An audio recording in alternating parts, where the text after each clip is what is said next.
Can Manchester United make it a three-horse race for the title? Michael Carrick hasn't ruled that out despite being 13 points behind Arsenal, albeit with a game in hand.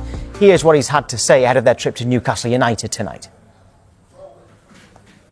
Just threw that one in as well, didn't you? Now, no, listen, you can't rule anything out in football, right? But we know we got to be realistic and know where it's at. I think we just got to try and keep winning games and see where there's above us now. There's two fantastic teams. There's some really good teams in and around us. So we've had a good run. We're certainly not getting carried away. We got to be patient. We got to be living in the moment a little bit. Certainly take the confidence. Wherever that's going to take us, we'll just have to see. But no, you definitely glasses, half full in what you can achieve more than the negative side. That's for sure. But yeah, of course, I'm being realistic about it. We have to win.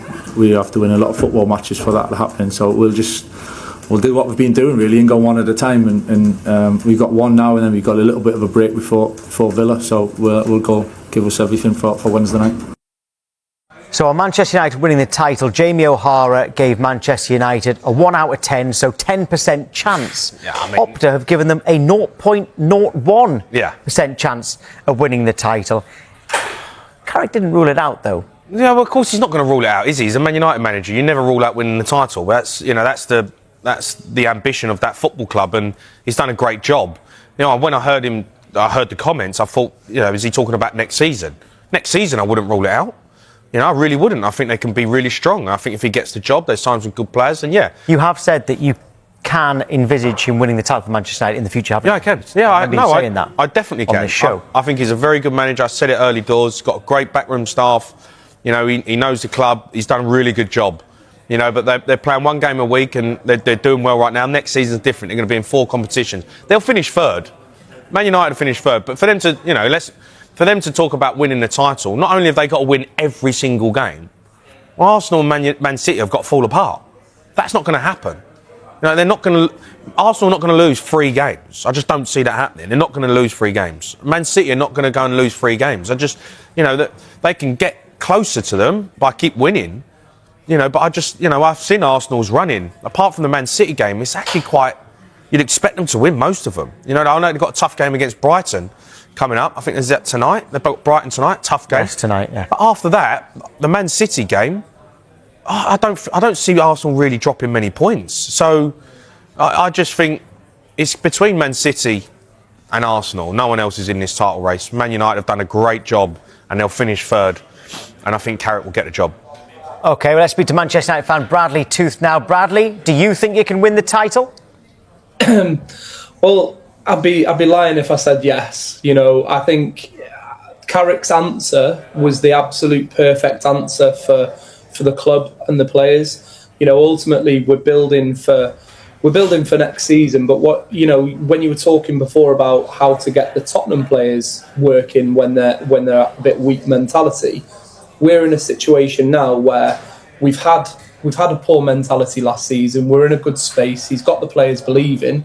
You're right, we've only got a game every single week and everyone else has got to drop points.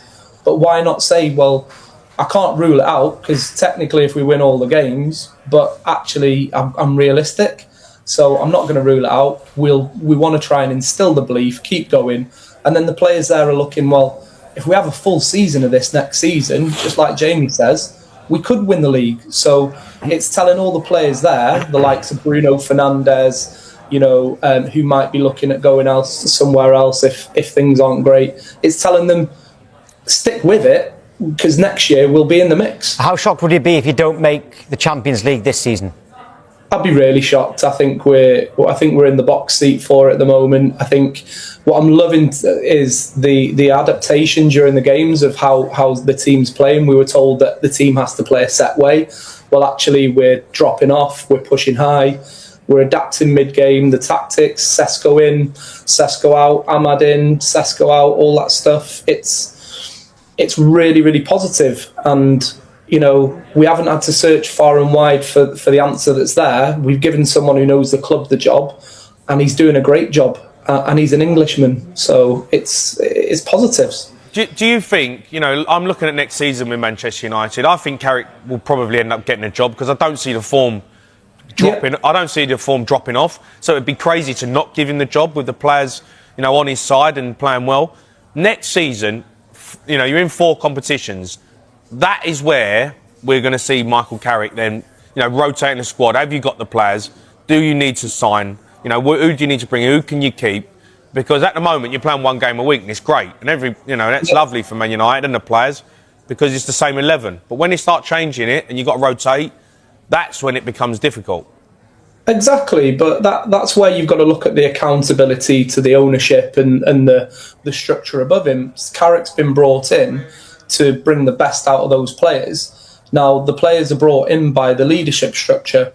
If Carrick's part of that leadership structure and he brings players in, the leadership structure have to be held accountable if they do well, if they don't. Carrick's got to get the results on the pitch, but you're absolutely right. We've got to bring the right characters in. And there's a big job to be done in the summer. We know Casemiro's been great for us this season. He's on his way out. We need to replace. We're now playing a formation that we were told we couldn't play, and we got rid of a lot of wingers. So we need to find a bit more width. So with 4 competitions, if we're flying high, we'll need backup in those situations or people who are going to push. So losing out on Semenyo in the January transfer window might come back to bite us, because there's not a plethora of wingers out there that can take that elevation. So we do need to invest. It's a big summer. OK, yeah, and a big night away at Newcastle United tonight. Bradley, thank you. Bold claims are circulating ahead of Manchester United's trip to St James' Park. Many fans believe Manchester United will smash Newcastle United FC and send a powerful message to the rest of the league. But beyond the hype lies a bigger question: is Michael Carrick building something serious enough to fuel a genuine title charge? United's recent form suggests a team growing in confidence and structure. Carrick has introduced tactical balance, improved defensive organisation, and sharper transitions in attack. The midfield looks more disciplined, the back line more compact, and the forwards more decisive. There is a visible clarity in approach that has been missing in recent seasons. Newcastle, however, are no pushovers, especially at home. Their intensity, pressing, and physicality make them one of the most difficult sides to face on their own turf. If United are to smash Newcastle, it will require more than confidence. It will demand control, patience, and clinical finishing in key moments. The bigger conversation revolves around the title race. Can Manchester United truly compete at the very top this season? Title-winning sides are defined by consistency, mentality, and the ability to grind out results even when not at their best. Carrick's United are showing encouraging signs, but sustaining momentum over a full campaign is the ultimate challenge. If United dominate Newcastle convincingly, it would strengthen belief that this resurgence is more than a short-term surge. A commanding win away from home against a strong opponent sends a psychological message across the league that United are no longer rebuilding, but ready to compete. Carrick appears calm, composed, and tactically aware. The players seem to trust him, and the fans are starting to believe again. Whether that belief translates into a title push depends on what happens in matches like this. So will Manchester United smash Newcastle? And more importantly, are they serious contenders for the crown? The answers may begin to unfold at St James' Park, where statements are made and ambitions are tested.